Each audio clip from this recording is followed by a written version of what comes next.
magandang umaga pong muli po sa atin pong lahat. Muli po, gaya po ng dati na palagi ko pong sinasabi sa inyo sa umpisa nga po ng aking kapahayagan na wala po akong ipinakikilala po na kahit na ano po para po sa aking sarili po. Isa pong aba na tagapagpahayag po ng ating banal na libro na ang nilalaman po nito ay nagmula nga po sa ating banal na Espiritu Santo, ang atin pong Diyos na kataas-taasan.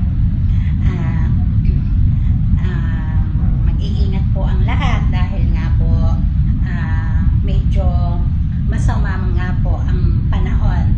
Ang atin pong Espiritu Santo, bago ko po ipagpatuloy yung naiwan ko pong salaysay nung nakaraan pong linggo, ay ninais po ng ating banal na Espiritu Santo na yun daw pong lihim kung paano po tumutugon ang ating Diyos na kataas-taasan sa atin pong mga kahilingan po. Dahil nga, ayon po sa ating Espiritu Santo, ang lahat ay nagkasala, ang lahat po ay nagkaroon ng tinatawag na orihinal na kasalanan. Mula pa po sa umpisa po ng mundo, doon po sa kalawakan. At yan nga po ay ang inggit po. Ang inggit po, ang numero 1 po. Yan po yung orihinal na kasalanan nating lahat.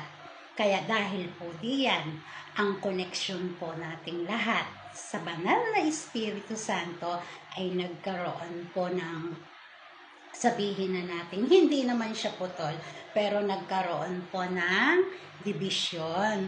So, hindi tayo makakadirekta sa Kanya. Ang tangi at nag-iisa lang daw po na may kakayanan na makadirekta po sa ating banal na Espiritu Santo ay ang nag-iisa po niyang katawan. At yun po ay ang ating mahal na Birheng Maria po. So ganito daw po yun ang sabi po ng ating banal na Espiritu Santo, bagamat ito po ay isang lihim po para sa Kanya, dahil nga po wala ni isa po ang nakakaalam nito. At ngayon nga po ay niloob niya na ipahayag ko po sa inyo sa abot po ng kakayahan at kaalaman ko kung paano ko ito maihayag sa inyo ng mas malinaw at klarado. Ayon po sa ating banal na Espiritu Santo, ang ating ngang mahal na Birheng Maria ay nasa ibaba at 1,000 taon na nakikihalubilo sa atin, na wala naman din siyang kamalay-malay ang abang Berhen kung sino at ano ang pinagmulan niya, dahil halos 2 beses nga pong nabura po ang kanyang alaala. Sa pakikisalamuha po ng ating mahal na Berhen, bilang akala niya ay siya ay kung sino lang, may mga bagay po siyang ginagawa na akala niya ay wala lang, ordinaryo lang. Pero yun po pala ay mayroon pong mas malalim pong kahulugan. Dahil siya nga ang katawan ng Espiritu Santo, at ang Espiritu Santo po ay laging nakatunghay sa kanyang nag-iisang katawan. At ang kanyang katawan ay konektado sa hangin, sa lupa, sa apoy, sa tubig, at sa buong kalikasan. Ang atin pong mahal na Birheng Maria, kapag po pala siya ay mayroong ginagawa na akala niya ay wala lang, ay mayroon po pala mas malalim pong dahilan. Dahil nga po ang buong mundo ay nalagay sa isang kalagayan nga po at nasadlak sa ganitong kalagayan, kapag daw po pala ang ating mahal na Birhen, halimbawa po siya ay abalang-abala po sa kanyang mga gawaing pangkaraniwan niyang ginagawa. Kung halimbawa po ay bigla siyang nakaramdam ng pagkaantok, yung parang naghihikab po siya na ganyan, naghihikab po siyang ganyan, itinaas niya ang kanyang 2 kamay, yun po pala ay ibig sabihin ay naghahasik po pala siya sa buong kapuluan po ng pagpapala, ng biyaya po sa buong kapuluan po. Naghahasik siya ng pag-ibig, kapayapaan, at pagpapala po. Wala po yung pinipili pag ang mahal na Birhen po ay naghasik ng pag-ibig, kapayapaan at kaligtasan. Yan po ay isinasabog po niya sa buong kapuluan. Buong mundo po yan. Ang pinagkaiba nga lang po ay nakadepende po doon po sa individual kung ano po ba talaga ang kulay ng kanyang puso.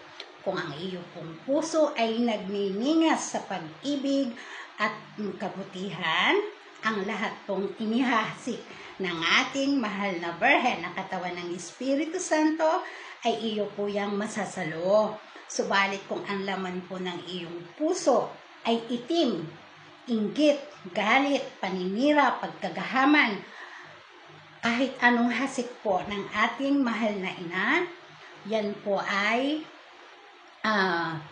malabong-malabo pong dumapo po sa inyo. Ganun po pala po ang Diyos. Dahil sa dami nga po natin, hindi po niya iniisa-isa yan ang ating pong katawan po ng ating mahal na Birhen po ay kapag po may mga matitinding unos o sigalot sa buong mundo po, ang kalikasan po ay direkta pong ipinararamdam sa katawan ng mahal na Birhen po. Ang mga panganib, ang mga salot po. Kung ang atin pong mahal na Birhen ay sa kanya pong pakikipamuhay sa ibaba ay bigla na lang pong nakaramdam na yung dibdib po niya ay para pong sinusuntok, parang hinahalo, matindi po yung gulo, matinding panganib, mga sakuna, parang ganyan po yan. So, ibig sabihin, sa kapuluan ay may magaganap na ganyan. Ang kalikasan po ang direkta pong naghahatid po niyan sa pakiramdam po ng ating mahal na Birhen. At dahil siya nga po, ang mahal na ina, ang buong mundo po, ang lahat po, at tatawag, mananawagan ng tulong, ng gabay, ng awa po. At yan po ay pag ang puso po ninyo'y talagang busilak po. At yan po ay naramdaman ng ating mahal na Birhen. May minsan po kapag po yung mga kamay niya ay nanuwid po, na para pong naninigas, ibig sabihin po nun ay mayroon po siyang buong kapuluan po. Naghahasik po siya ng saklolo po. Parang sinasaklolohan po niya. Lahat po pala yan ng hindi niya sinasadyang kilos at galaw ay mayroon po palang malalim na kahulugan. Yun, ganun po pala ang proseso po ng pagtugon po ng atin pong Diyos sa atin pong lahat. Sa pamamagitan po ng kanya pong katawan, ang kumikilos at gumagalaw po ang Espiritu Santo sa atin pong lahat. Dahil wala nga po ni isa sa atin ang karapat-dapat po na direkta pong makaugnay po sa kanya dahil nagkaroon nga po ng wall, sa Tagalog, division, para po tayo kumonekta sa kanya at ang atin pong mahal na Birhen sa lupain pong ito na atin pong kasakasama ang nagsisilbi pong tulay po, papunta po sa kanya. Wala po ni isang karapat-dapat po, kundi po ang nag-iisa po niyang katawan. Pagamat ang katawan ng Espiritu Santo po ay wala rin naman pong kapangyarihan, kundi po ang busilak, dakila niyang puso, na doon po tumutuloy ng direkta ang Espiritu Santo sa puso po ng kanyang katawan. Wala na naman po tayong oras. Nawa po, sa abot po ng aking kakayahan po ay naihayag o na ipahayag ko po ito sa inyo ng malinaw. Hanggang sa muli po, ako po ang inyong abang lingkod. Wala na naman tayong oras. Paalam. Inggit po ang pinaka po mortal pong talaga pong kasalanan na minana po